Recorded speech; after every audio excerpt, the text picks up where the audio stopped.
Hey besties, welcome back to my channel. Today we're talking about something that doesn't get enough attention in my opinion. Like I say, in my opinion, it doesn't get a lot of attention. And that's how GLP-1 medications affect women's hormones. If you notice a change in your cycle, your mood, your energy since starting, you're not alone.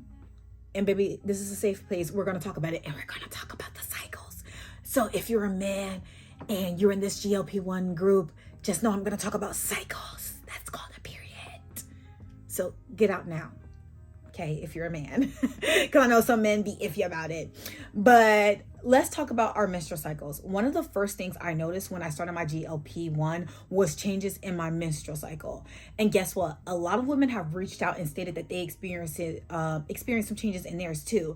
Some started having irregular periods, some started to have lighter periods, and some started to have heavier flows, and some even skipped cycles. Like, girl, why couldn't that effect give me? Because I did not mine didn't skip, baby. I still had my period, and it was kind of annoying because my period is really heavy, and so I wish that it would have skipped me because of my GLP-1, but I wasn't the lucky one. But like, here's why I think GLP-1 affects your menstrual cycle. And that's because insulin plays a big role in balancing out your like estrogen. If you have PCOS or insulin, or you are insulin resistant, you might actually see improvements in your cycle. But for others, like, the body just needs time to adjust. And that's why, like, you will see the difference in the irregularities, girl, you know what I'm trying to say. You will see the irregularness in your cycle. Let's say that, okay? Because y'all know what I was trying to say, so don't play. Another thing is, do GLP-1 slow down your metabolism? So the answer is not directly, because you are eating less. Your metabolism can slow down if you're not eating enough protein or nutrients. This is especially important for women over 40 who naturally lose muscle faster. That's why I focus on protein and strength training. It keeps my metabolism working efficiently while I lose weight, if that makes sense. So yeah, just to answer that question, because I know a lot of you have been asking me about that, and I just wanted to clear that up.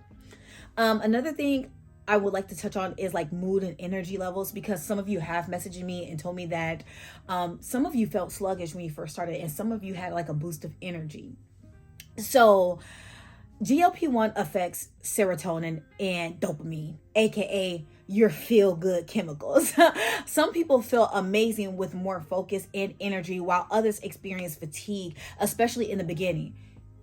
For me, I noticed that if I wasn't eating enough or staying hydrated, my energy tanked. Like, I felt so sluggish, and like I felt like I wasn't doing enough, and I didn't want to get up. Basically, baby, I just didn't want to do nothing. I just wanted to sleep, lay there all day, and I would forget to eat, forget to drink, and all that.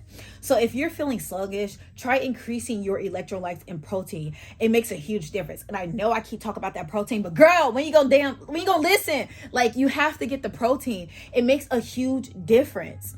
And speaking on like the protein, let's talk about like cravings and like why your cravings change from my experience. So one of the wildest thing about GOP is how it changes your taste to like for certain foods. I used to love sweets, baby. I stayed in a cake box somewhere. But now I'm way more into savory meals. And by savory, I mean my meats. Like, girl, I even said, it was like one day I was like, I want broccoli. Girl, I ain't never said in my life that I want broccoli. My niece literally goes to steakhouse out back just to get broccoli, and I just look at her and I'm like, oh, I will aspire to be you. And then I have one niece who eat fruit for fun, and I'm not gonna sit here and lie, baby, I don't like healthy food like that. So like, the fact that I was craving it more while I was on the medication, I was like, oh, okay, let me find out y'all doing something up in there. You know what I mean? Now I genuinely want meats. I want my vegetables. Girl, that's crazy. And I feel like it's because GLP-1s regulate blood sugar, which can shift what your body wants. Some people even get weird cravings for salty foods, spicy things, or completely random structures. Like, what structures? Textures. Have you noticed like anything has changed with you like that? Like, please let me know in the comments. Like, have you been craving stuff that you typically wouldn't eat if you wasn't on the GLP-1? Please let me know, because I genuinely want to know about this. And then I got a recent question about long-term effects on your hormones while taking the GLP. And really, what does that mean? Like, for long-term use. If you're planning to stay on GLP-1 medication for a while, it is important to monitor your hormones, especially if you are in perimenopause or have PCOS. And I know a lot of you got on the medication to help with your PCOS. So it's so important to monitor that. Work with your doctor and track your cycle and make sure you're getting enough nutrients. Remember, weight loss is great, but overall health is the goal. Like, we want to be snatched, but we want to be snatched and healthy. Like, we want to be snatched and healthy. I'm going to put that on a shirt. Snatched and healthy. We just don't want to be skinny. We want to be snatched and healthy. Okay? So, all right, besties. That's it for today's video.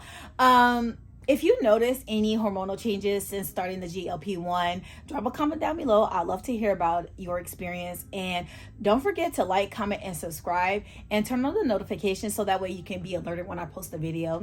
And don't forget to follow your GLP-1 Besties group on Facebook. But bye.